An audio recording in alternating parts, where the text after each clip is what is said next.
ಎಲ್ರಿಗೂ ನಮಸ್ಕಾರ ಸ್ನೇಹಿತರೆ. ಸೆಪ್ಟೆಂಬರ್ 13 ಮತ್ತು 14ನೇ ತಾರೀಕಿನ ಕರೆಂಟ್ ಅಫೇರ್ಸ್ ನೋಡೋಣ. ಅದಕ್ಕಿಂತ ಮುಂಚೆ ನಮ್ಮ ಚಾನಲ್ಗೆ ಸಬ್ಸ್ಕ್ರೈಬ್ ಆಗಿಲ್ಲ ಅಂದ್ರೆ ಸಬ್ಸ್ಕ್ರೈಬ್ ಮಾಡ್ಕೊಳ್ಳಿ, ವಿಡಿಯೋನ ಲೈಕ್ ಮಾಡಿ ಮತ್ತೆ ಎಲ್ಲ ಆಸ್ಪಿರೆಂಟ್ಸ್ಗೆ ಸ್ನೇಹಿತರಿಗೆ ಶೇರ್ ಮಾಡಿ.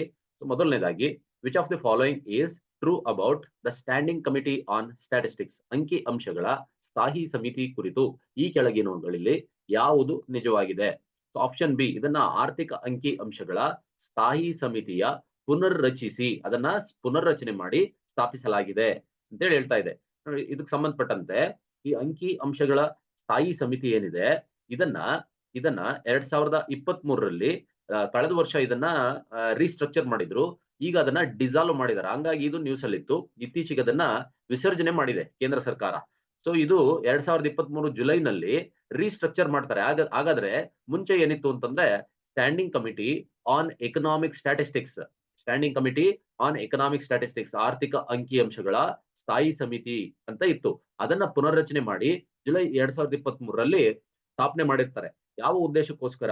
ಪಾತ್ರ ಏನು ಅಂತಂದ್ರೆ, ಈ 14 ಮೆಂಬರ್ಸ್, ಇದಕ್ಕೆ ಎಷ್ಟು ಜನ ಮೆಂಬರ್ಸ್ ಇದಾರೆ ಅಂದ್ರೆ 14 ಜನ ಮೆಂಬರ್ಸ್ ಇದ್ರು. 14 ಜನ ಮೆಂಬರ್ಸ್.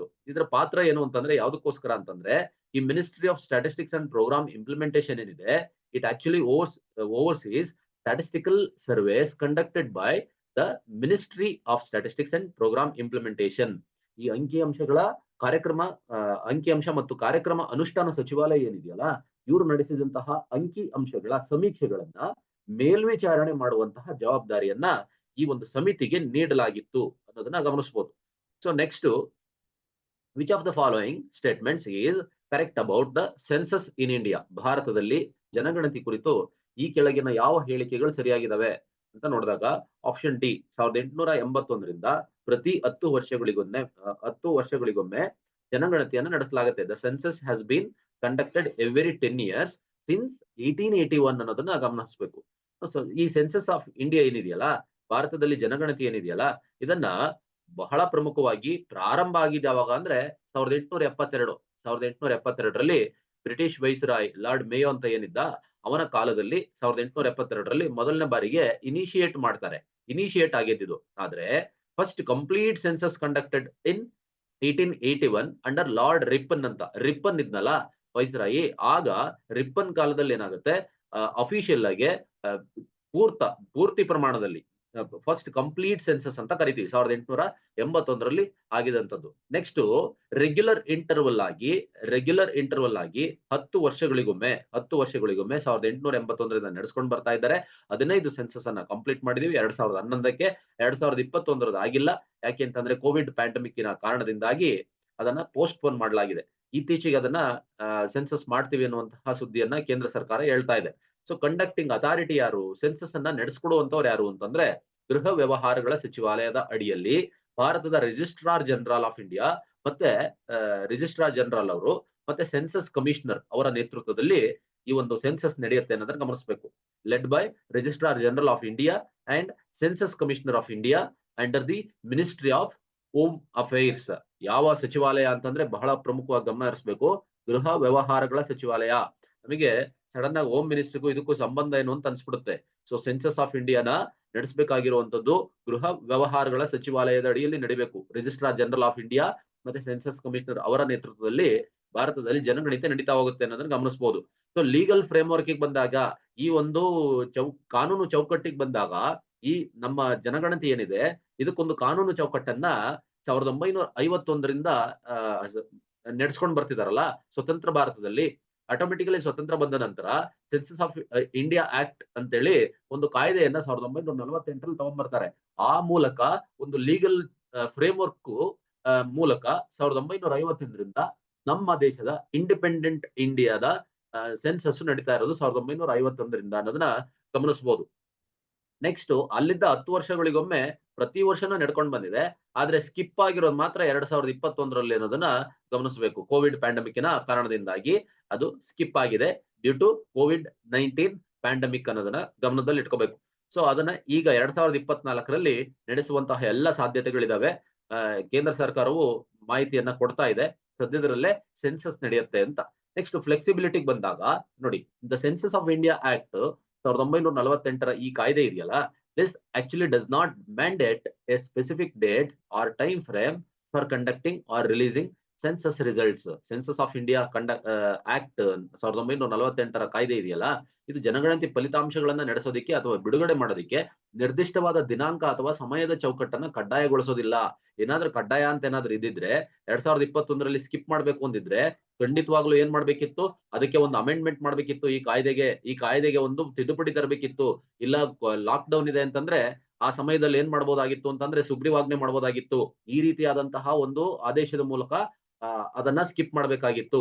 ಆ ರೀತಿಯಾದಂತಹ ಒಂದು ಅಂಶವನ್ನ ಇಲ್ಲಿ ಈ ಒಂದು ಕಾಯ್ದೆಯಲ್ಲಿ ಪರಿಗಣಿಸಿಲ್ಲ. ಅಂದ್ರೆ ಟೈಮ್ ಫ್ರೇಮ್ ವರ್ಕ್ ಅನ್ನ ಫಿಕ್ಸ್ ಮಾಡಿಲ್ಲ. ಅದು ಫ್ಲೆಕ್ಸಿಬಿಲಿಟಿ ಇರೋದ್ರಿಂದ ಕೇಂದ್ರ ಸರ್ಕಾರ ನಿರಾಳವಾಗಿದೆ 3 ವರ್ಷ. ಹಾಗಾಗಿ 2024ರಲ್ಲಿ ಈಗ ಅದನ್ನ ಸೆನ್ಸಸ್ ಮಾಡ್ತೀವಿ ಅಂತೇಳಿ ಹೊರಟಿದೆ ಅನ್ನೋದನ್ನ ಗಮನಿಸಬಹುದು. Next, which of the following families is ineligible for ಪ್ರಧಾನ ಮಂತ್ರಿ ಆವಾಸ್ ಯೋಜನಾ ಗ್ರಾಮೀಣ? ಈ ಕೆಳಗಿನ ಯಾವ ಕುಟುಂಬಗಳು ಪ್ರಧಾನ ಮಂತ್ರಿ ಆವಾಸ್ ಯೋಜನೆ ಗ್ರಾಮೀಣಗೆ ಅನರ್ಹವಾಗಿದ್ದಾವೆ? ಅರ್ಹತೆಗಳನ್ನ ಬಿಟ್ಟು ಅನರ್ಹ ಆಗೋದಕ್ಕೆ ಏನ್ ಕಾರಣ ಅಂದ್ರೆ ಆಪ್ಷನ್ ಬಿ ಅನ್ನ ನೋಡ್ಬೋದು. ಕಿಸಾನ್ ಕ್ರೆಡಿಟ್ ಕಾರ್ಡ್ ಮಿತಿ 60,000 ರೂಪಾಯಿ ಹೊಂದಿರುವಂತಹ ಕುಟುಂಬಕ್ಕೆ ಕೊಡೋದಿಲ್ಲ. 60,000 ರೂಪಾಯಿ ಏನು ಕಿಸಾನ್ ಕ್ರೆಡಿಟ್ ಲಿಮಿಟೇಷನ್ ಇರುತ್ತೆ, ಆ ಕುಟುಂಬಕ್ಕೆ ಪ್ರಧಾನ ಮಂತ್ರಿ ಆವಾಸ್ ಯೋಜನೆ ಅಡಿನಲ್ಲಿ ಮನೆ ಕಟ್ಸ್ಕೊಡೋದಿಕ್ಕೆ ಅವರಿಗೆ ಗ್ರಾಂಟ್ ಮಾಡೋದಿಲ್ಲ. ಅವರನ್ನ ಬೆನಿಫಿಷಿಯರಿ ಅಂತೇಳಿ ಕನ್ಸಿಡರ್ ಮಾಡಲ್ಲ ಅನ್ನೋದನ್ನ ಗಮನಿಸಬಹುದು. ನೋಡಿ, ಈ ಪ್ರಧಾನ ಮಂತ್ರಿ ಆವಾಸ್ ಯೋಜನಾ ಇದೆಯಲ್ಲ, ಇದಕ್ಕೆ ಸಂಬಂಧಪಟ್ಟಂಗೆ ಆಕ್ಚುಲಿ ರಿಲ್ಯಾಕ್ಸ್ಡ್ ಎಕ್ಸ್ಕ್ಲೂಷನ್ ಕ್ರೈಟೀರಿಯಾ ಏನಿದೆ, the government has actually recently relaxed the automatic exclusion criteria for families with specific income and assets. Specific income ಮತ್ತೆ ಅಸೆಟ್ಸ್ ಅನ್ನ ಪರಿಗಣಿಸಿ ಏನು ಅವರನ್ನ ಹೊರಗಿಡ್ತಾರೆ, ಎಕ್ಸ್ಕ್ಲೂಡ್ ಮಾಡ್ತಾರೆ, ಅದನ್ನ ಇತ್ತೀಚೆಗೆ ರಿಲ್ಯಾಕ್ಸ್ ಮಾಡಿದೆ, ಅಂದ್ರೆ ಸಡಿಲಗೊಳಿಸಿದೆ. Allowing those earning up to 15,000 rupees per month and owning items like 2-wheelers and refrigerators to benefit from the scheme. ನಿರ್ದಿಷ್ಟ ಆದಾಯ ಮತ್ತು ಆಸ್ತಿಯನ್ನ ಹೊಂದಿರುವಂತಹ ಕುಟುಂಬಗಳಿಗೆ ಸ್ವಯಂ ಚಾಲಿತ ಹೊರಗಿಡುವಂತಹ ಮಾನದಂಡಗಳೇನಿದೆ ಅದನ್ನ ಸರ್ಕಾರ ಇತ್ತೀಚೆಗೆ ಸಡಿಲಗೊಳಿಸಿದೆ. ಹಾಗಾಗಿ ತಿಂಗಳಿಗೆ 15,000 ರೂಪಾಯಿ ವರೆಗೆ ಏನ್ ಗಳಿಸ್ತಾ ಇದ್ರಲ್ಲ ಅವರಿಗೆ ಮತ್ತೆ ದ್ವಿಚಕ್ರ ವಾಹನಗಳಿರುತ್ತಲ್ಲ, ಮತ್ತೆ ರೆಫ್ರಿಜರೇಟರ್ಗಳು ಇರುತ್ತಲ್ಲ, ಅಂತಹ ವಸ್ತುಗಳನ್ನ ಹೊಂದಿರುವವರಿಗೆ ಯೋಜನೆಯ ಪ್ರಯೋಜನ ಪಡೆಯೋದಿಕ್ಕೆ ಇತ್ತೀಚೆಗೆ ಅನುವು ಮಾಡಿಕೊಟ್ಟಿದೆ. ಮುಂಚೆ ಏನಾದ್ರು ಫ್ರಿಡ್ಜ್ ಇತ್ತು ಅಂತಂದ್ರೆ ಅವರಿಗೆ ಮನೆ ಗ್ರಾಂಟ್ ಮಾಡ್ತಿರ್ಲಿಲ್ಲ. 2-wheeler ಇತ್ತು ಅಂತಂದ್ರೆ ಅವರಿಗೆ ಗ್ರಾಂಟ್ ಮಾಡಂಗಿಲ್ಲ ಅಂತ ರೂಲ್ ಇತ್ತು. ಈ ರೀತಿ ರೂಲ್ ಇತ್ತು. ಅದನ್ನ ಏನ್ ಮಾಡಿದ್ದಾರೆ, ತೆಗೆದಾಕಿದ್ದಾರೆ, ಸಡಿಲಗೊಳಿಸಿದ್ದಾರೆ. 15,000 ರೂಪಾಯಿ ತಿಂಗಳಿಗೆ 15,000 ರೂಪಾಯಿ ಇರು ಆದಾಯ, ಆವರೇಜ್ ಆದಾಯ 15,000 ರೂಪಾಯಿ ಇರುತ್ತಲ್ಲ, ಅವರನ್ನ ಕನ್ಸಿಡರ್ ಮಾಡ್ತಾರೆ. ಈ ಒರಿಜಿನಲ್ ಎಕ್ಸ್ಕ್ಲೂಷನ್ ಏನಿತ್ತಲ್ಲ, ಇದ್ರಲ್ಲಿ ಹೆಂಗಿತ್ತು, families with motorised 3 or 4 wheelers, mechanised agriculture equipment or Kisan credit card limit exceeding 50,000 rupees remain ineligible. ಇವರನ್ನೆಲ್ಲವನ್ನು ಕೂಡ ಅಂದ್ರೆ ನೋಡಿ, ಮೋಟಾರೀಕೃತ ವಾಹನ, ಮೂರು ಚಕ್ರದ ವಾಹನ, ಆಟೋ ಆಗಿರ್ಬೋದು, ಈ ರೀತಿಯ ವಾಹನಗಳು, ಮತ್ತೆ 4 ಚಕ್ರದ ವಾಹನಗಳು ಅಂದ್ರೆ 4-wheeler ಗಾಡಿಗಳು, ಮತ್ತೆ ಯಾಂತ್ರೀಕೃತ ಕೃಷಿ ಉಪಕರಣಗಳಿದ್ರೆ, ಕಿಸಾನ್ ಕ್ರೆಡಿಟ್ ಕಾರ್ಡ್ ಮಿತಿ ಏನಾದ್ರು ಲಿಮಿಟೇಷನ್ ಏನಾದ್ರು 50,000 ರೂಪಾಯಿ ಮೀರಿದ್ರೆ ಅಂತಹ ಕುಟುಂಬಗಳು ಅನರ್ಹವಾಗಿಯೇ ಉಳಿತವೆ. ಇದನ್ನ ಒರಿಜಿನಲ್ ಎಕ್ಸ್ಕ್ಲೂಷನ್ ಆಗಿ ಉಳಿಸ್ಕೊಂಡಿದ್ದಾರೆ ಈ ಒಂದು ಪ್ರಧಾನ ಮಂತ್ರಿ ಆವಾಸ್ ಯೋಜನೆಗೆ ಬೆನಿಫಿಷರಿಗಳನ್ನ ಸೆಲೆಕ್ಟ್ ಮಾಡೋದಕ್ಕೆ ಅನ್ನೋದನ್ನ ಗಮನಿಸಬಹುದು. ಇದನ್ನ ಯಾವಾಗ ಲಾಂಚ್ ಮಾಡಿದ್ರು ಅಂತಂದ್ರೆ 2015ರಲ್ಲಿ ಲಾಂಚ್ ಆಯ್ತು. ಟು ಪ್ರೊವೈಡ್, ಯಾವ ಉದ್ದೇಶಕ್ಕೋಸ್ಕರ ಲಾಂಚ್ ಮಾಡಿದ್ರು ಪ್ರಧಾನ ಮಂತ್ರಿ ಆವಾಸ್ ಯೋಜನೆನ ಅಂದ್ರೆ to provide affordable housing for all by 2022 and the deadline was extended to December 31st of 2024. ಪ್ರಾರಂಭದಲ್ಲಿ ಇದನ್ನ ಪ್ರಾರಂಭ ಮಾಡಿದ್ದು 2015ರಲ್ಲಿ ಪ್ರಾರಂಭ ಮಾಡ್ತಾರೆ. 2022ರ ವೇಳೆಗೆ ಎಲ್ರಿಗೂ ಕೈಗೆಟುಕುವ ದರದಲ್ಲಿ ಏನಾಗ್ಬೇಕು, ವಸತಿಯನ್ನ ಒದಗಿಸ್ಬೇಕು ಅನ್ನುವಂತಹ ಉದ್ದೇಶದಿಂದ 2015ರಲ್ಲಿ ಆರಂಭ ಮಾಡಿದ್ರೆ ಅದರ ಗಡುವನ್ನ 2024 ಅಂದ್ರೆ ಈ ವರ್ಷದ ಡಿಸೆಂಬರ್ 31ರವರೆಗೆ ವಿಸ್ತರಣೆ ಮಾಡಿದ್ದಾರೆ. ಹಾಗಾಗಿ ಇದು ನ್ಯೂಸ್ ಅಲ್ಲಿ ಇದೆ ಅನ್ನೋದನ್ನ ಗಮನಿಸಬೇಕು, ಬರ್ನಿಂಗ್ ಟಾಪಿಕ್ ಆಗಿ. ನೆಕ್ಸ್ಟ್ 2 ಕಂಪೋನೆಂಟ್ಸ್ ಏನಿದೆ ಈ ಪ್ರಧಾನ ಮಂತ್ರಿ ಆವಾಸ್ ಯೋಜನೆ ಅರ್ಬನ್, ಪ್ರಧಾನ ಮಂತ್ರಿ ಆವಾಸ್ ಯೋಜನೆ ಗ್ರಾಮೀಣ, ಇದು 2 ಅಂಗಗಳನ್ನ ಮಾಡ್ಕೊಂಡಿದ್ದಾರೆ. ಇಟ್ ಆಕ್ಚುಲಿ ಈ ಅರ್ಬನ್ ಬಂದಾಗ it actually targets urban poor by providing affordable housing with a focus on economically weaker sections, low income groups and middle income groups ಅನ್ನೋದನ್ನ ಗಮನಿಸಬೇಕು. ಆರ್ಥಿಕವಾಗಿ ದುರ್ಬಲದಲ್ಲಿರುವಂತಹವರು EWS ಅಂತ ಕರಿತೀವಿ, ಮತ್ತೆ ಕಡಿಮೆ ಆದಾಯದ ಗುಂಪಿನಲ್ಲಿರುವಂತವರು, ಮಧ್ಯಮ ಆದಾಯದ ಗುಂಪಿನಲ್ಲಿರುವಂತವರು, ಅವರ ಮೇಲೆ ಕೇಂದ್ರೀಕರಿಸುವ ಮೂಲಕ ಕೈಗೆಟುಕುವ ದರದಲ್ಲಿ ವಸತಿಯನ್ನ ಒದಗಿಸುವ ಮೂಲಕ ನಗರ ಬಡವರನ್ನ ಗುರಿಯಾಗಿಸಿಕೊಂಡು ಈ ಯೋಜನೆಯನ್ನ ಜಾರಿ ಮಾಡಲಾಗಿದೆ. ಅರ್ಬನ್ನಿಗೆ ಬಂದಾಗ ನೋಡಿ ಯಾರ್ಯಾರು ಬೆನಿಫಿಷಿಯರೀಸ್ ಆಗ್ತಾರೆ ಅನ್ನೋದನ್ನ ಗಮನದಲ್ಲಿಟ್ಕೊಂಡು ನಾವು ಇವನ್ನ ಸ್ಟೇಟ್ಮೆಂಟ್ಸ್ ಆಗಿ ಇಲ್ಲ fill in the match the following ಅಲ್ಲಿ ಈ ರೀತಿಯಾಗಿ ಕೊಡುವಂತ ಸಾಧ್ಯತೆ ಇರುತ್ತೆ.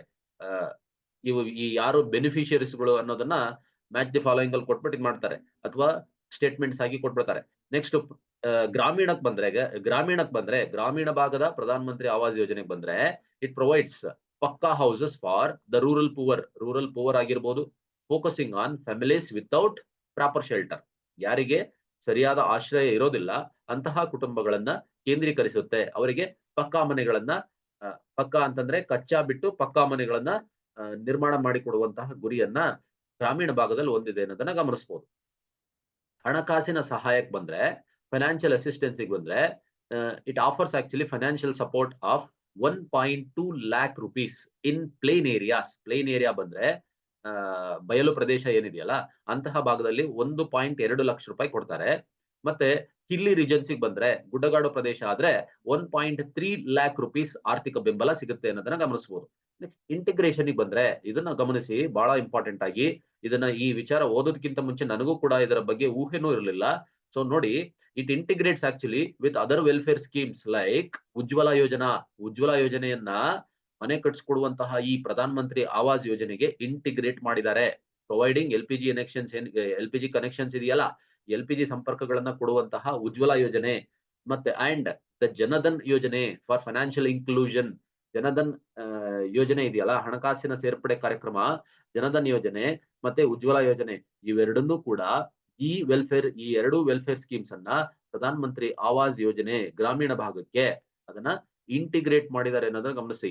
ನೆಕ್ಸ್ಟ್ ಬಜೆಟ್ ಬಂದಾಗ 2024-25ರಲ್ಲಿ ಇದನ್ನ ಬಜೆಟ್ ಆಗುವಾಗ announced the construction of 3 crore houses across rural and urban areas with a central investment of 2.2 lakh crore rupees over 5 years. 5 ವರ್ಷಗಳ ಅವಧಿಯಲ್ಲಿ 2.2 ಲಕ್ಷ ಕೋಟಿ ರೂಪಾಯಿ ವೆಚ್ಚದಲ್ಲಿ ಕೇಂದ್ರದ ಹೂಡಿಕೆಯೊಂದಿಗೆ ಗ್ರಾಮೀಣ ಮತ್ತು ನಗರ ಪ್ರದೇಶಗಳಲ್ಲಿ ಎರಡು ಕಡೆ ಸೇರಿಸಿ 3 ಕೋಟಿ ಮನೆಗಳ ನಿರ್ಮಾಣದ ಗುರಿಯನ್ನ ಈ ವರ್ಷಕ್ಕೆ ಘೋಷಣೆ ಮಾಡಿದ್ದಾರೆ. 5 ವರ್ಷಕ್ಕೆ ಘೋಷಣೆ ಮಾಡಿದ್ದಾರೆ. 5 ವರ್ಷದ ಗುರಿಯಲ್ಲಿ 3 ಕೋಟಿ ಮನೆಗಳನ್ನ ಕನ್ಸ್ಟ್ರಕ್ಟ್ ಮಾಡಬೇಕು ಅನ್ನುವಂತಹ ಗುರಿಯನ್ನ ಹೊಂದಿದ್ದಾರೆ. ಬಜೆಟ್ ಅನ್ನ ಅನಾಲಿಸಿಸ್ ಮಾಡುವಾಗ ಪಾರ್ಟ್ 1 ಪಾರ್ಟ್ 2 ನಲ್ಲಿ 2 ವಿಡಿಯೋದಲ್ಲಿ ಅನಾಲಿಸಿಸ್ ಮಾಡುವಾಗ ಇದನ್ನ MCQs ವೈಸ್ ಅಲ್ಲಿ ಡಿಸ್ಕಸ್ ಮಾಡ್ತಾ ಇದ್ರ ಬಗ್ಗೆ ಎಲ್ಲ ಡಿಟೇಲ್ ಆಗಿ ಡಿಸ್ಕಸ್ ಮಾಡಿದೀನಿ. ಸೊ ಬಜೆಟ್ ಈ ವರ್ಷದ ಬಜೆಟ್ ಏನಿದೆ 2024-25 ಬಜೆಟ್ ಈ ಪೂರ್ತಿ ವರ್ಷಕ್ಕೆ ಯಾವ ನೋಟಿಫಿಕೇಶನ್ಸ್ ಆಗುತ್ತೆ ಎಲ್ಲಾ ನೋಟಿಫಿಕೇಶನ್ಸ್ ಗಳಿಗೆ ಈ ಫೈನಾನ್ಷಿಯಲ್ ಇಯರ್ ಕಂಪ್ಲೀಟ್ ಆಗೋ ತನಕ ಹೆಚ್ಚು ಕಡಿಮೆ ಫೆಬ್ರವರಿ ಮಾರ್ಚ್ ಬರೋ ತನಕನು ಏಪ್ರಿಲ್ ತನಕನು ಈ ವರ್ಷದ ಬಜೆಟ್ಟಿನ ಅಂಶಗಳನ್ನೇ ಗಮನದಲ್ಲಿಟ್ಕೊಂಡು ಓದ್ತಾ ಇರಬೇಕು. ಅದು 2 ವಿಡಿಯೋದಲ್ಲಿ ಪಾರ್ಟ್ 1 ಪಾರ್ಟ್ 2 2 ವಿಡಿಯೋದಲ್ಲಿ ಡಿಸ್ಕಸ್ ಮಾಡಿದೀನಿ. ದಯವಿಟ್ಟು ಅದನ್ನ ನೋಡಿ. ಈ ಡಿಸ್ಕ್ರಿಪ್ಷನ್ ಬಾಕ್ಸ್ ನಲ್ಲೂ ಕೊಟ್ಟಿರ್ತೀನಿ, ಅದನ್ನ ದಯವಿಟ್ಟು ಆ 2 ವಿಡಿಯೋನ ನೋಡಿ. ಡಿಟೈಲ್ ಆಗಿ MCQs ವೈಸ್ ಇದೆ. ಅದೇನು ತುಂಬಾ ಲಂಸಮ್ ಆಗಿ ನಿಮಗೆ ಇರಿಟೇಟ್ ಮಾಡಲ್ಲ. MCQs ವೈಸ್ ಇರೋದ್ರಿಂದ ಈಸಿಯಾಗಿ ಅದನ್ನ ಓದ್ಕೊಳ್ತಾ ಹೋಗ್ಬೋದು. ಪಾರ್ಟ್ 1 ಪಾರ್ಟ್ 2 2 ಪಾರ್ಟ್ ಅಲ್ಲಿ ಭಾರತದ ಬಜೆಟ್ ಅನ್ನ ಇಂಟರಿಮ್ ಅಲ್ಲ ಇತ್ತೀಚೆಗಾದಂತ ಬಜೆಟ್ ಏನಿದೆಯಲ್ಲ, ಕೇಂದ್ರ ಸರ್ಕಾರ ಫ್ರೇಮ್ ಆದ್ಮೇಲೆ ಆದಂತ ಬಜೆಟ್ ಏನಿದೆಯಲ್ಲ ಅದನ್ನ 2 ಭಾಗದಲ್ಲಿ ಡಿಸ್ಕಸ್ ಮಾಡಿದೀನಿ. ಡಿಸ್ಕ್ರಿಪ್ಷನ್ ಬಾಕ್ಸ್ ನಲ್ಲಿ ಇದೆ, ಅದನ್ನ ನೋಡ್ಬೋದು ಕೆಳಗಡೆ. Next, which of the following is true about the PM E-Drive scheme? PM E-Drive ಯೋಜನೆ ಕುರಿತು ಈ ಕೆಳಗಿನವುಗಳಲ್ಲಿ ಯಾವುದು ನಿಜವಾಗಿದೆ ಅಂದ್ರೆ option C, it has an ಔಟ್ಲೇ of 10,900 crores over 2 years. 2 ವರ್ಷಗಳಲ್ಲಿ 10,900 ಕೋಟಿ ವೆಚ್ಚವನ್ನ ಹೊಂದಿದೆ ಈ ಒಂದು ಯೋಜನೆಗೋಸ್ಕರ. ಏನು ಯೋಜನೆ ಇದು ಅಂತಂದ್ರೆ, ಇದ್ರ ಬಗ್ಗೆ ನೋಡಿದಾಗ the union cabinet actually recently has approved the PM electric drive revolution in innovative vehicles enhancement ಅಂತ ಕರೀತಾರೆ ಇದನ್ನ. ನೋಡಿ ಗಮನಿಸಿ, PM ಡ್ರೈವ್ ಅಂತಂದ್ರೆ Pradhan Mantri electric drive revolution ಇನ್ ಇನೋವೇಟಿವ್ ವೆಹಿಕಲ್ ಎನ್ಹಾನ್ಸ್ಮೆಂಟ್ ಸ್ಕೀಮ್ ಅಂತ ಕರೀತಾರೆ. ಕೇಂದ್ರ ಸಚಿವ ಸಂಪುಟ ಇದಕ್ಕೆ ಇತ್ತೀಚೆಗೆ ಈ ಒಂದು ಕ್ರಾಂತಿ ಮಾಡೋದಕ್ಕೆ ಅನುಮೋದನೆ ಕೊಟ್ಟಿದೆ. ಆಬ್ಜೆಕ್ಟಿವ್ ಏನು? The scheme aims to promote electric mobility across India. ವಿದ್ಯುತ್ ಚಲನಶೀಲತೆ ಏನಿದೆಯಲ್ಲ, ಈ ಒಂದು ವೆಹಿಕಲ್ ಸೆಕ್ಟರ್ ಅಲ್ಲಿ, ವಾಹನದ ವಲಯದಲ್ಲಿ ವಿದ್ಯುತ್ ಚಲನಶೀಲತೆಯನ್ನ ಹೆಚ್ಚಿಸಬೇಕು ಅನ್ನುವಂತಹ ಗುರಿಯನ್ನ ಹಾಕೊಂಡಿರೋದ್ರಿಂದ ಈ ಯೋಜನೆಯನ್ನ ಜಾರಿ ಮಾಡಲಾಗಿದೆ. ಮಿನಿಸ್ಟ್ರಿ ಯಾರು ಅಂತಂದ್ರೆ ಮಿನಿಸ್ಟ್ರಿ ಆಫ್ ಹೆವಿ ಇಂಡಸ್ಟ್ರೀಸ್, ಭಾರಿ ಕೈಗಾರಿಕೆಗಳ ಸಚಿವಾಲಯ ಇದನ್ನ ಪ್ರಸ್ತಾಪ ಮಾಡಿರುವಂತದನ್ನ ಗಮನಿಸಬಹುದು. ಬಜೆಟ್ಗೆ ಬಂದಾಗ 10,900 ಕೋಟಿ ರೂಪಾಯಿಯನ್ನ ವೆಚ್ಚ ಮಾಡಬೇಕು ಈ ಯೋಜನೆಗೋಸ್ಕರ ಅಂತೇಳಿ ಟಾರ್ಗೆಟ್ ಅನ್ನ ಇಟ್ಕೊಂಡಿರೋದನ್ನ ಗಮನಿಸಬಹುದು. ರಿಪ್ಲೇಸ್ಮೆಂಟ್ ಏನು? This scheme actually will replace the FAME program ಅಂತ ಇತ್ತು, ಒಂದು ಯೋಜನೆ ಇತ್ತು ಫೇಮ್ ಪ್ರೋಗ್ರಾಮ್ ಅಂತ. ಆ ಯೋಜನೆಯನ್ನ ರೀಪ್ಲೇಸ್ ಮಾಡಿ ಇದನ್ನ which actually ended in March 2024. ಇದು 2024ರಲ್ಲಿ ಎಂಡ್ ಆಗಿತ್ತು. ಆಫ್ಟರ್ ರನ್ನಿಂಗ್ ಫಾರ್ 9 years, 9 ವರ್ಷಗಳ ಕಾಲ ಫೇಮ್ ಪ್ರೋಗ್ರಾಮ್ ಅನ್ನ ಜಾರಿ ಮಾಡಿದ್ರು. ಈ ಫೇಮ್ ಪ್ರೋಗ್ರಾಮ್ ಏನಿದೆ, ಈ ಫೇಮ್ ಪ್ರೋಗ್ರಾಮ್ ಅನ್ನ ಎಂಡ್ ಆಗಿರೋದ್ರಿಂದ ಅದಕ್ಕೆ ರಿಪ್ಲೇಸ್ಮೆಂಟ್ ಆಗಿ ಈ PM ಡ್ರೈವ್ ಎನ್ನುವಂತ ಕಾರ್ಯಕ್ರಮ, PM ಇ ಡ್ರೈವ್ ಅನ್ನುವಂತ ಕಾರ್ಯಕ್ರಮವನ್ನ ಜಾರಿ ಮಾಡಿದ್ದಾರೆ ಅನ್ನೋದನ್ನ ಗಮನಿಸ್ತಾ ಹೋಗ್ಬೋದು. ಈ ಫೇಮ್ ಪ್ರೋಗ್ರಾಮು 2024 ಮಾರ್ಚ್ಗೆನೆ ಎಂಡ್ ಆಗಿದೆ. 2015ರಲ್ಲಿ ಇದನ್ನ ಆರಂಭ ಮಾಡಿದ್ರು. 2015 ನಲ್ಲಿ ಫೇಮ್ ಅಂತಂದ್ರೆ faster adoption of manufacturing of electric vehicles ಇದನ್ನ ಫಾಸ್ಟ್ ಆಗಿ ಅಡಾಪ್ಷನ್ ಮಾಡ್ಕೊಳ್ಬೇಕು ಅನ್ನುವಂತ ಉದ್ದೇಶದಿಂದ ಫೇಮ್ ಅನ್ನುವಂತ ಪ್ರೋಗ್ರಾಮ್ ಅನ್ನ ಜಾರಿ ತರ್ತಾರೆ. 2015ರಿಂದ 2019ಕ್ಕೆ ಒಂದನೇ ಹಂತ ಎಂಡ್ ಆಗುತ್ತೆ, ಫಸ್ಟ್ ಫೇಸ್. ನಂತರ 2019 ಇಂದ 2024 ಮಾರ್ಚ್ಗೆ ಸೆಕೆಂಡ್ ಫೇಸ್ ಕೂಡ ಎಂಡ್ ಆಗುತ್ತೆ. ಅನಂತರ ಇದನ್ನ ರೀಪ್ಲೇಸ್ ಮಾಡಿ ಈ PM ಇ ಡ್ರೈವ್ ಎನ್ನುವಂತಹ ಕಾರ್ಯಕ್ರಮವನ್ನ, ಈ ಒಂದು ಯೋಜನೆಯನ್ನ ತೆಗೆದುಕೊಂಡು ಬರ್ತಾ ಇದ್ದಾರೆ. ಎಕ್ಸ್ಕ್ಲೂಷನ್ಸ್ ಏನು ಅಂದ್ರೆ, the scheme actually does not support electric ಕಾರ್ಸ್ಗೆ ಸಂಬಂಧಪಟ್ಟಿಲ್ಲ, ಎಲೆಕ್ಟ್ರಿಕ್ ವೆಹಿಕಲ್ಸ್ ಮತ್ತೆ ಎಲ್ಲಾ ರೀತಿಯ ಎಲೆಕ್ಟ್ರಿಕ್ ಅಡಾಪ್ಷನ್ ಏನಿದೆ, ಎಲೆಕ್ಟ್ರಿಕ್ ವೆಹಿಕಲ್ಗಳ ಅಡಾಪ್ಷನ್ ಏನಿದೆ ಅದು ಫಾಸ್ಟರ್ ಆಗ್ಬೇಕು. ಆದ್ರೆ ಎಲೆಕ್ಟ್ರಿಕ್ ಕಾರ್ಗಳಿಗೆ ಅನ್ವಯಿಸೋದಿಲ್ಲ, ಬೆಂಬಲಿಸೋದಿಲ್ಲ ಅನ್ನೋದ್ರ ಗಮನಿಸಬೇಕು. Hybrid cars are also excluded from the scheme. Hybrid ಕಾರ್ಗಳಿಗೂ ಕೂಡ ಅನ್ವಯಿಸೋದಿಲ್ಲ. ಹೈಬ್ರಿಡ್ ಕಾರ್ಗಳು ಅಂತಂದ್ರೆ ಈ ಕಡೆ ಫ್ಯೂಯಲ್ ಇರುತ್ತೆ, ಈ ಕಡೆ ಎಲೆಕ್ಟ್ರಿಕ್ ಎರಡು ಆಪ್ಷನ್ಸ್ ಇರುತ್ತಲ್ಲ, ಅಂತಹ ಕಾರುಗಳಿಗೆ ಅನ್ವಯಿಸೋದಿಲ್ಲ. ಅಂದ್ರೆ complete adoption of electric vehicles ಇರಬೇಕು. ಅದು ಟೂ ವೀಲರ್ಸ್ಗೆ ಹೆಚ್ಚಿನ ಫೋಕಸ್ ಮಾಡಿದ್ದಾರೆ ಅನ್ನೋದನ್ನ ಗಮನಿಸಬಹುದು. ಆದ್ರಿಂದ ಇಲ್ಲಿ ಎಕ್ಸ್ಕ್ಲೂಷನ್ಸ್ ಅಲ್ಲಿ the scheme does not support electric cars ಅನ್ನೋದನ್ನ ಕೊಡಲಾಗಿದೆ. ನೆಕ್ಸ್ಟ್ ಬಂದಾಗ, which of the following is not allowed under the outer space treaty of 1967? 1967ರ ಬಾಹ್ಯಾಕಾಶ ಒಪ್ಪಂದದ ಅಡಿಯಲ್ಲಿ ಕೆಳಗಿನವುಗಳಲ್ಲಿ ಯಾವುದನ್ನ ಅನುಮತಿಸಲಾಗುವುದಿಲ್ಲ ಅಂದ್ರೆ, option B, deployment of nuclear weapons in space. ಬಾಹ್ಯಾಕಾಶದಲ್ಲಿ ಪರಮಾಣು ಶಸ್ತ್ರಾಸ್ತ್ರಗಳನ್ನ ನಿಯೋಜನೆ ಮಾಡಂಗಿಲ್ಲ ಅನ್ನುವಂತಹ ಒಂದು ಒಪ್ಪಂದವನ್ನ ಮಾಡಿದ್ದಾರೆ. ಹಾಗಿದ್ರೆ ಉಳಿದಿರೋದೆಲ್ಲದೂ ಕೂಡ ಅದರ ಆ ಟ್ರೀಟಿಯ ಅಂಶವಾಗಿ ನಾವು ಪರಿಗಣಿಸಬಹುದು. Use of space for peaceful purpose, ಶಾಂತಿಯುತ ಉದ್ದೇಶಗಳಿಗೋಸ್ಕರ ಸ್ಪೇಸ್ ಬಾಹ್ಯಾಕಾಶದ ಜಾಗಗಳನ್ನ ಬಳಸ್ಕೊಳ್ಬೇಕು. ಆಕಾಶ ಕಾಯಗಳ ಪರಿಶೋಧನೆ ಮಾಡಬೇಕು, ಎಕ್ಸ್ಪ್ಲೋರೇಷನ್ ಮಾಡಬಹುದು. ನೆಕ್ಸ್ಟ್, ಬಾಹ್ಯಾಕಾಶ ಕಾರ್ಯಾಚರಣೆಗಳಲ್ಲಿ ಅಂತಾರಾಷ್ಟ್ರೀಯ ಸಹಕಾರವನ್ನ ಕೋರಿರುವಂತಹದ್ದನ್ನ ಈ ಒಂದು ಒಪ್ಪಂದದಲ್ಲಿ ಗಮನಿಸಬಹುದು ನಾವು. ಈ ಔಟರ್ ಸ್ಪೇಸ್ ಟ್ರೀಟಿಗೆ ಸಂಬಂಧಪಟ್ಟಂಗೆ ನೋಡಿದಾಗ, ಈ ಆಕ್ಚುಲಿ ಈ ಟ್ರೀಟಿ ಏನಿದೆ, ಇತ್ತೀಚೆಗೆ ಯಾಕೆ ಇದು ಸುದ್ದಿಯಲ್ಲಿತ್ತು ಅಂತಂದ್ರೆ, ದ ಪೋಲಾರಿಸ್ ಡಾನ್ ಮಿಷನ್ ಅಂತ ಏನಿದೆ, Polaris Dawn mission, it actually SpaceX company ಇದೆಯಲ್ಲ, ಎಲಾನ್ ಮಸ್ಕ್ ಅವರ ಸ್ಪೇಸ್ ಎಕ್ಸ್ ಕಂಪನಿಯ ದ ಪೋಲಾರಿಸ್ ಡಾನ್ ಮಿಷನ್ ಏನಿದೆ, ಇವರು actually for commercial space exploration has been criticised for allegedly breaking the outer space treaty. ಇದನ್ನ ಉಲ್ಲಂಘನೆ ಮಾಡಿದ್ದಾರೆ, ಬಾಹ್ಯಾಕಾಶ ಒಪ್ಪಂದವನ್ನ ಉಲ್ಲಂಘನೆ ಮಾಡಿದ್ದಾರೆ. ವಾಣಿಜ್ಯ ಬಾಹ್ಯಾಕಾಶದ ಪರಿಶೋಧನೆಗೆ ಅಂತೇಳಿ ಸ್ಪೇಸ್ ಎಕ್ಸ್ ಕಂಪನಿ ಏನ್ ಮಾಡಿದೆ, ಪೋಲಾರಿಸ್ ಡಾನ್ ಮಿಷನ್ ಎನ್ನುವಂತಹ ಒಂದು ಸಂಸ್ಥೆಯನ್ನ ಓಪನ್ ಮಾಡ್ಕೊಂಡಿದೆ. ಈ ಸಂಸ್ಥೆ ಏನಿದೆ 1967ರ ಬಾಹ್ಯಾಕಾಶ ಒಪ್ಪಂದವನ್ನ ಉಲ್ಲಂಘಿಸಿದೆ ಅಂತೇಳಿ ಟೀಕೆ ಮಾಡಿದ್ದಾರೆ. ಅಂದ್ರೆ ನೀವು ಮಿತಿಯನ್ನ ಮೀರಿ ಕೆಲಸ ಮಾಡ್ತಾ ಇದೀರಿ ಬಾಹ್ಯಾಕಾಶದಲ್ಲಿ ಕಮರ್ಷಿಯಲ್ ಸ್ಪೇಸ್ಗೋಸ್ಕರ ಅಂತೇಳಿ ಹೇಳ್ತಾ ಇದ್ದಾರೆ. ಅಬೌಟ್ ದ ಟ್ರೀಟಿ ಏನು ಅಂದ್ರೆ, the outer space treaty was established in 1967 during the Cold War following concerns raised by the Soviet Union's launch of Sputnik in 1957. ಈ ರಷ್ಯಾದವರು, ಸೋವಿಯತ್ ಯೂನಿಯನ್ ಏನಿತ್ತಲ್ಲ, ರಷ್ಯಾ ಮುಂಚೆ ಸೋವಿಯತ್ ಯೂನಿಯನ್ ಏನಿತ್ತಲ್ಲ, ಇವರು ಸ್ಪುಟ್ನಿಕ್ ಎನ್ನುವಂತಹ ಒಂದು ಇದನ್ನ ಬಾಹ್ಯಾಕಾಶ ಯೋಜನೆಯನ್ನ ಉಡಾವಣೆ ಮಾಡಿದ ನಂತರ ಅದರಲ್ಲಿ ತೀವ್ರ ಕಳವಳದ ವಿಚಾರವಾಗಿ ಏನ್ ಮಾಡ್ತಾರೆ, ಅಂತಾರಾಷ್ಟ್ರೀಯ ಮಟ್ಟದಲ್ಲಿ 1967ರಲ್ಲಿ ನೋಡಿ ನಮಗೂ ಬೇಡ ನಿಮ್ಗೂ ಬೇಡ, ಈ ರೀತಿಯಾದಂತಹ ಒಂದು ಶಾಂತಿಯುತವಾದಂತಹ ಒಪ್ಪಂದವನ್ನ ಮಾಡ್ಕೊಳ್ಳೋಣ ಅಂತೇಳಿ ಒಂದು ಪೀಸ್ಫುಲ್ ಟ್ರೀಟಿಯನ್ನ 1967 ನಲ್ಲಿ ಮಾಡ್ಕೊಳ್ತಾರೆ. 10 ವರ್ಷ ಕಳೆದ ನಂತರ 1957ರಲ್ಲಿ ಸ್ಪುಟ್ನಿಕ್ ಅನ್ನ ಉಡಾವಣೆ ಮಾಡುತ್ತೆ ರಷ್ಯಾ. ಅದಾದ ನಂತರ ಟ್ರೀಟಿಯನ್ನ ಮಾಡ್ಕೊಳ್ತಾರೆ, ಬಾಹ್ಯಾಕಾಶ ಒಪ್ಪಂದವನ್ನ ಮಾಡ್ಕೊಳ್ತಾರೆ. ಏನ್ ಮಾಡುತ್ತೆ ಇದು ಅಂತಂದ್ರೆ, it regulates international exploration and use of outer space including the moon and other celestial bodies signed by 15 countries.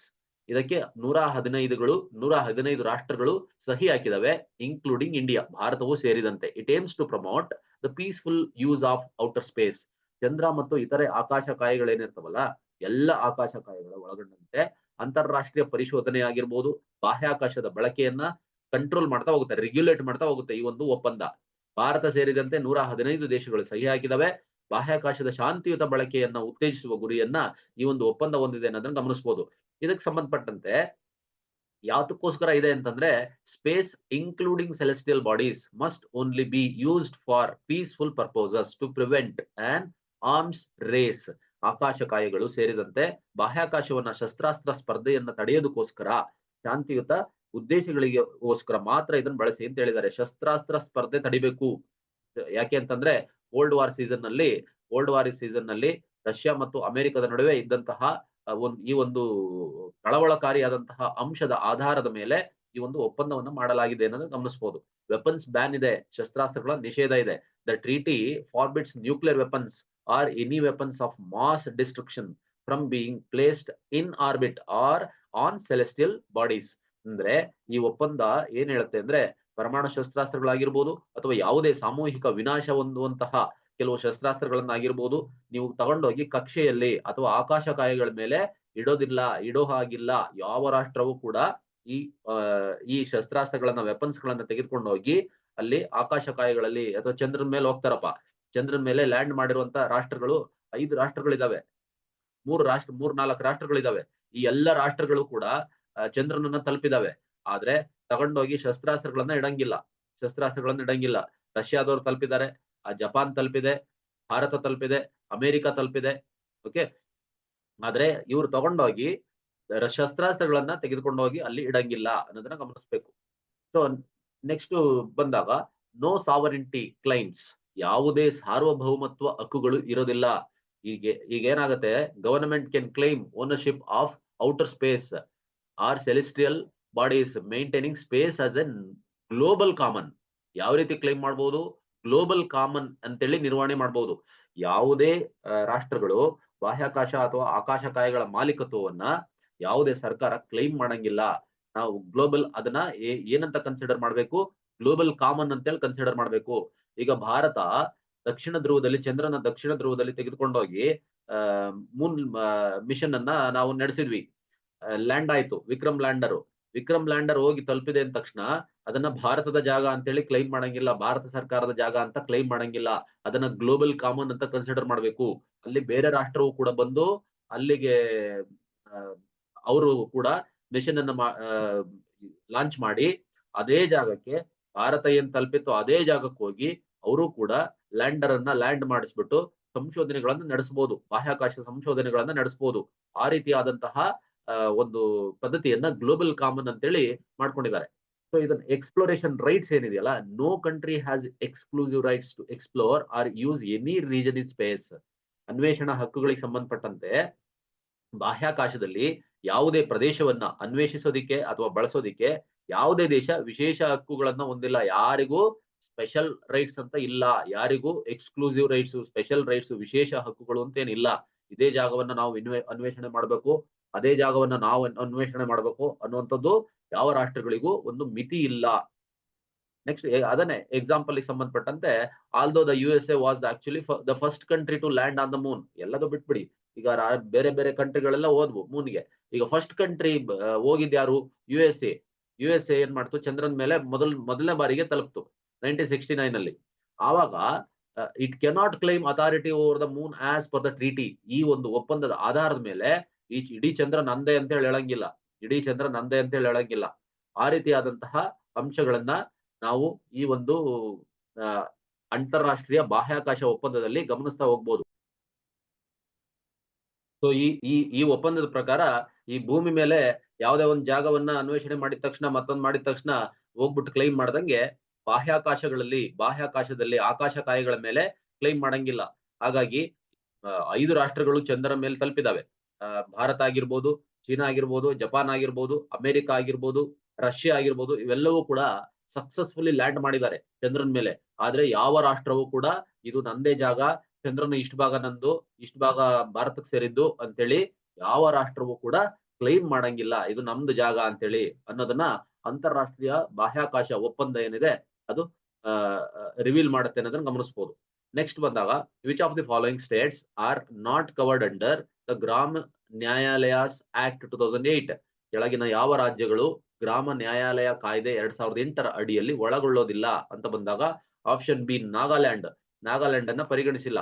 So ಇದೇನಿದೆ ಗ್ರಾಮ ನ್ಯಾಯಾಲಯಗಳು ಅಂತಂದ್ರೆ, supreme court actually has called for the establishment of Grama Nyayalayas across the country to improve access to justice, especially in rural areas. ಭಾರತದ ಸರ್ವೋಚ್ಚ ನ್ಯಾಯಾಲಯ ಏನ್ ಮಾಡಿದೆ, ದೇಶಾದ್ಯಂತ ಏನ್ ಮಾಡಿ ನೀವು ಗ್ರಾಮ ನ್ಯಾಯಾಲಯಗಳನ್ನ ಸ್ಥಾಪನೆ ಮಾಡಿ ಅಂತೇಳಿ ಒಂದು ಕರೆ ಕೊಟ್ಟಿದೆ. ವಿಶೇಷವಾಗಿ ಗ್ರಾಮೀಣ ಪ್ರದೇಶಗಳಲ್ಲಿ ನ್ಯಾಯ ವ್ಯವಸ್ಥೆಯನ್ನ ಸುಧಾರಿಸೋದಕ್ಕೋಸ್ಕರ ನೀವು ಈ ಒಂದು ಪದ್ಧತಿಯನ್ನ ಮಾಡಬೇಕಾಗಿದೆ ಅಂತೇಳಿ ಸುಪ್ರೀಂ ಕೋರ್ಟ್ ಅಭಿಪ್ರಾಯ ಪಟ್ಟಿದೆ. ಹಾಗಾಗಿ ಇದು ಸುದ್ದಿಲಿತ್ತು. ಇದಕ್ಕೆ ಸಂಬಂಧಪಟ್ಟಂತೆ ಅಬೌಟ್ ಗ್ರಾಮ ನ್ಯಾಯಾಲಯಸ್ ಒರಿಜಿನ್ ಯಾವಾಗ ಅಂತಂದ್ರೆ, ನ್ಯಾಯಾಲಯಸ್ ಆಕ್ಟ್ ಗ್ರಾಮ ನ್ಯಾಯಾಲಯಗಳ ಕಾಯ್ದೆಯನ್ನ 2008ರಲ್ಲಿ ತಗೊಂಡ್ ಬರ್ತಾರೆ. 2008ರ ಗ್ರಾಮ ನ್ಯಾಯಾಲಯಗಳ ಕಾಯ್ದೆ ಅಡಿಯಲ್ಲಿ ಈ ಗ್ರಾಮ ನ್ಯಾಯಾಲಯಗಳನ್ನ ಸ್ಥಾಪನೆ ಮಾಡಿದ್ದಾರೆ. ಇದನ್ನ ನೀವು ಎಕ್ಸ್ಪ್ಯಾಂಡ್ ಮಾಡ್ತಾ ಹೋಗ್ಬೇಕು, ಈ ಒಂದು ಗ್ರಾಮ ನ್ಯಾಯಾಲಯಗಳನ್ನ ದೇಶಾದ್ಯಂತ ಎಸ್ಟಾಬ್ಲಿಷ್ ಮಾಡ್ತಾ ಹೋಗ್ಬೇಕು ಅನ್ನುವಂತಹ ಒಂದು ಅಭಿಪ್ರಾಯವನ್ನ ಸುಪ್ರೀಂ ಕೋರ್ಟ್ ಕೊಟ್ಟಿದೆ. ಉದ್ದೇಶ ಏನು? ಟು ಪ್ರೊವೈಡ್ ಆಕ್ಸೆಸಿಬಲ್ ತಳಮಟ್ಟದಲ್ಲಿ ನಿರ್ದಿಷ್ಟವಾಗಿ ಗ್ರಾಮೀಣ ಪ್ರದೇಶಗಳಲ್ಲಿ ಕೈಗೆಟುಕುವ ನ್ಯಾಯವನ್ನ ಒದಗಿಸಬೇಕು. Accessible affordable justice at the grass root level, specifically in rural areas. ಗ್ರಾಮೀಣ ಭಾಗದಲ್ಲಿ ಈ ಒಂದು ನ್ಯಾಯ ಪ್ರಕ್ರಿಯೆಗಳು ತ್ವರಿತಗತಿಯಲ್ಲಿ ನಡಿಬೇಕು ಅಂತಂದ್ರೆ ಗ್ರಾಮ ನ್ಯಾಯಾಲಯಗಳನ್ನ ಮಾಡಬೇಕು ಅಂತೇಳಿ ಸುಪ್ರೀಂ ಕೋರ್ಟ್ ಅಭಿಪ್ರಾಯ ಪಟ್ಟಿರೋದನ್ನ ಗಮನಿಸಬಹುದು. ಮೇನ್ ಅಬ್ಜೆಕ್ಟಿವ್ ಏನು ಅಂತಂದ್ರೆ, speedy resolution of legal disputes, ಕಾನೂನು ವಿವಾದಗಳೇನಿದಾವಲ್ಲ ತ್ವರಿತ ಪರಿಹಾರ ಆಗ್ಬೇಕು, ತ್ವರಿತಗತಿಯಲ್ಲಿ ಆಗ್ಬೇಕು. Ensure quick and effective resolution of cases. ಅದೇ ರೀತಿ ರೆಡ್ಯೂಸಿಂಗ್ ಬರ್ಡನ್ ಆನ್ ಹೈಕೋರ್ಟ್ಗಳು, ಸುಪ್ರೀಂ ಕೋರ್ಟ್ಗಳ ಮೇಲೆ ಹೊರೆ ಕಡಿಮೆ ಆಗ್ಬೇಕು. ಉನ್ನತ ನ್ಯಾಯಾಲಯಗಳೇನಿರ್ತಾವಲ್ಲ ಅವುಗಳ ಮೇಲಿನ ಹೊರೆಯನ್ನ ಕಡಿಮೆ ಮಾಡೋದು. ಈ ಜಿಲ್ಲಾ ಮತ್ತು ಉನ್ನತ ನ್ಯಾಯಾಲಯಗಳ ಮೇಲಿನ ಕೇಸ್ ಲೋಡ್ ಏನಿರುತ್ತಲ್ಲ ಅದನ್ನ ಕಡಿಮೆ ಮಾಡ್ತಾ ಹೋಗೋದು. ಡಿಸ್ಟ್ರಿಕ್ಟ್ ಕೋರ್ಟ್ಗಳ ಮೇಲೂ ಏನಾಗುತ್ತೆ, ಕೇಸ್ ಲೋಡ್ ಮಿನಿಮೈಸ್ ಆಗುತ್ತೆ, ಹೈಕೋರ್ಟ್ಗಳ ಮೇಲೆ ಮಿನಿಮೈಸ್ ಆಗುತ್ತೆ, ಸುಪ್ರೀಂ ಕೋರ್ಟ್ಗಳ ಮೇಲೆ ಮಿನಿಮೈಸ್ ಆಗುತ್ತೆ. ಈ ಮೂಲಕ ತ್ವರಿತಗತಿಯಲ್ಲಿ ನ್ಯಾಯ ಸಿಗುವಂತಹ ವ್ಯವಸ್ಥೆ ಆಗುತ್ತೆ ಅನ್ನುವಂತಹ ಉದ್ದೇಶದಿಂದ ಸುಪ್ರೀಂ ಕೋರ್ಟ್ ಈ ರೀತಿಯ ಅಭಿಪ್ರಾಯವನ್ನ ಕೊಟ್ಟಿದೆ. Next inclusive justice, ensuring that geographical and socio-economic boundaries do not hinder access to justice. ಅಂದ್ರೆ ಯಾವ ರೀತಿ ಒಳಗೊಂಡಿರಬೇಕು, ಭೌಗೋಳಿಕ ಮತ್ತು ಸಾಮಾಜಿಕ ಆರ್ಥಿಕ ಗಡಿಗಳು ಅಂತ ಏನಿರುತ್ತೆ ಅವೇನು ನ್ಯಾಯದ ಪ್ರವೇಶಕ್ಕೆ ಅಡ್ಡಿ ಆಗೋದಿಲ್ಲ, ನ್ಯಾಯ ತೆಗೆದುಕೊಳ್ಳೋದಕ್ಕೆ ಅಡ್ಡಿ ಆಗೋದಿಲ್ಲ. ಇದೇ ಭೌಗೋಳಿಕ ಜಾಗಕ್ಕೆ ಮಾತ್ರ ಆಗ್ಬೇಕು ಅಥವಾ ಈ ರೀತಿ ಸೋಶಿಯೋ ಎಕನಾಮಿಕ್ ಕಂಡೀಷನ್ಸ್ ಇರೋರಿಗೆ ಮಾತ್ರ ಆಗ್ಬೇಕು, ಈ ಒಂದು ಬೌಂಡ್ರಿಯನ್ನ ಫಿಕ್ಸ್ ಮಾಡೋದಿಲ್ಲ, ಯಾವುದೇ ಬೌಂಡ್ರಿನ ಫಿಕ್ಸ್ ಮಾಡೋದಿಲ್ಲ. ಆ ರೀತಿಯಾಗಿ ನೀವು ಗ್ರಾಮ ನ್ಯಾಯಾಲಯಗಳನ್ನ ಎಸ್ಟಾಬ್ಲಿಷ್ ಮಾಡಿ ಅಂತೇಳಿ ಸುಪ್ರೀಂ ಕೋರ್ಟ್ ಅಭಿಪ್ರಾಯ ಪಟ್ಟಿರೋದನ್ನ ಗಮನಿಸಬಹುದು. ಕವರೇಜ್ ಯಾವ್ದಾವ್ದನ್ನ ಮಾಡಬಹುದು ಅಂದ್ರೆ, ಈ ಒಂದು ಆಕ್ಟ್ ಅಡಿನಲ್ಲಿ ದ ಗ್ರಾಮ ನ್ಯಾಯಾಲಯಸ್ act actually applies to all of India except ಯಾವ ರಾಜ್ಯಗಳನ್ನ ಹೊರತುಪಡಿಸಿ ಅನ್ನೋದನ್ನ ಗಮನಿಸಬೇಕು. ನಾಗಾಲ್ಯಾಂಡ್ಗೆ ಇದಿಲ್ಲ, ಅರುಣಾಚಲ್ ಪ್ರದೇಶಗೂ ಇಲ್ಲ, ಸಿಕ್ಕಿಂಗೂ ಇಲ್ಲ. ಸಿಕ್ಕಿಮು, ನಾಗಾಲ್ಯಾಂಡ್, ಅರುಣಾಚಲ್ ಪ್ರದೇಶ್ ಈ ಮೂರು ರಾಜ್ಯಗಳಿಗೆ ಗ್ರಾಮ ನ್ಯಾಯಾಲಯಗಳ ಕಾಯ್ದೆಯನ್ನ ತರೋಂಗಿಲ್ಲ. ಅವ್ರೇನಾದ್ರೂ ಬುಡಕಟ್ಟು ಜನಾಂಗ, ಅವ್ರಿಗೆ ಹೆಂಗ್ ಬೇಕಂಗ್ ಮಾಡ್ಕೊಂಡ್ಬಿಡ್ತಾರೆ ಬಿಟ್ಬಿಟ್ರೆ. ಆ ರೀತಿಯಾದಂತ ವ್ಯವಸ್ಥೆ ಇರೋದ್ರಿಂದ ಅದನ್ನ ಈ ಮೂರು ರಾಜ್ಯಗಳನ್ನ ಹೊರತುಪಡಿಸಿದ್ದಾರೆ. ಈ ಬುಡಕಟ್ಟು ಪ್ರದೇಶಗಳನ್ನು ಭಾರತೀಯ ಸಂವಿಧಾನದ 6ನೇ ಶೆಡ್ಯೂಲ್ ನಲ್ಲಿ ಸೇರಿಸಿರೋದನ್ನ ನಾವು ಗಮನಿಸಬಹುದು. ಟ್ರೈಬಲ್ ಏರಿಯಾಸ್ ಏನಿದ್ದಾರೆ they are included in the 6th schedule of the Indian constitution ಅನ್ನೋದನ್ನ ಗಮನಿಸ್ತಾ ಹೋಗ್ಬೋದು. ಸಿಗ್ನಿಫಿಕೆನ್ಸ್, ಮಹತ್ವ ಏನು ಅಂತಂದ್ರೆ, ಗ್ರಾಮ ನ್ಯಾಯಾಲಯಸ್ enhance justice delivery by bringing the court services closer to rural communities, thus promoting justice for all. ಗ್ರಾಮ ನ್ಯಾಯಾಲಯಗಳು ನ್ಯಾಯಾಲಯದ ಸೇವೆಗಳನ್ನ ಗ್ರಾಮೀಣ ಸಮುದಾಯಗಳಿಗೆ ಹತ್ತಿರ ತರುವಂತಹ ಮೂಲಕ ನ್ಯಾಯ ಕೊಡುವಂತಹ ಪ್ರಕ್ರಿಯೆಯನ್ನ ಹೆಚ್ಚಿಸ್ತವೆ. ಹೀಗಾಗಿ ಎಲ್ಲರಿಗೂ ನ್ಯಾಯವನ್ನ ಒದಗಿಸುವಂತಹ ವ್ಯವಸ್ಥೆಗೆ ಉತ್ತೇಜನ ಮಾಡ್ತವೆ ಅನ್ನೋದನ್ನ ಗಮನಿಸ್ತಾ ಹೋಗ್ಬೋದು. ಆದ್ರಿಂದ ಈ ಗ್ರಾಮ ನ್ಯಾಯಾಲಯ ಕಾಯ್ದೆ ಮಹತ್ವದ ಪಾತ್ರವನ್ನು ವಹಿಸುತ್ತೆ. ಅದೇ ರೀತಿ ಸುಪ್ರೀಂ ಕೋರ್ಟ್ ಅಭಿಪ್ರಾಯವು ಕೂಡ ಗ್ರಾಮೀಣ ಭಾಗದ ಜನರಿಗೆ ತ್ವರಿತಗತಿಯ ನ್ಯಾಯ ಸಿಗೋದಕ್ಕೆ ಸಹಾಯ ಮಾಡೋದಕ್ಕೆ ಹೆಲ್ಪ್ ಆಗುತ್ತೆ ಅನ್ನೋದನ್ನ ಗಮನಿಸಬಹುದು. ಸೊ ಇಷ್ಟು ಇವತ್ತಿನ ಕರೆಂಟ್ ಅಫೇರ್ಸ್ ಆಗಿತ್ತು ಸ್ನೇಹಿತರೆ.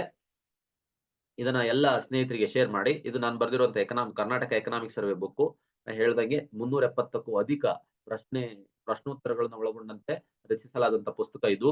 ನಿಮ್ಮ ಹತ್ತಿರದ ಬುಕ್ ಸ್ಟೋರ್‌ನಲ್ಲಿ ಸಿಗೋದಕ್ಕಿಂತ ಮುಂಚೆ ಅಲ್ಲಿ ಲಭ್ಯತೆ ಇದೆಯೋ ಇಲ್ವೋ ಅನ್ನೋದನ್ನ ನನ್ನ ವಾಟ್ಸಾಪ್ ನಂಬರ್‌ಗೆ ಮೆಸೇಜ್ ಮಾಡಿ ಕನ್ಫರ್ಮ್ ಮಾಡ್ಕೊಳ್ಳಿ. ಹತ್ತಿರದ ಬುಕ್ ಸ್ಟೋರ್‌ನಲ್ಲಿ ಎಲ್ಲಿ ಲಭ್ಯ ಇದೆ ಅನ್ನೋದನ್ನ ತಿಳಿಸಿದ ನಂತರ ನೀವು ತೆಗೆದುಕೊಳ್ಬಹುದು. ಎಲ್ರಿಗೂ ನಮಸ್ಕಾರ. ನೆಕ್ಸ್ಟ್ ವಿಡಿಯೋದಲ್ಲಿ ಸಿಗೋಣ.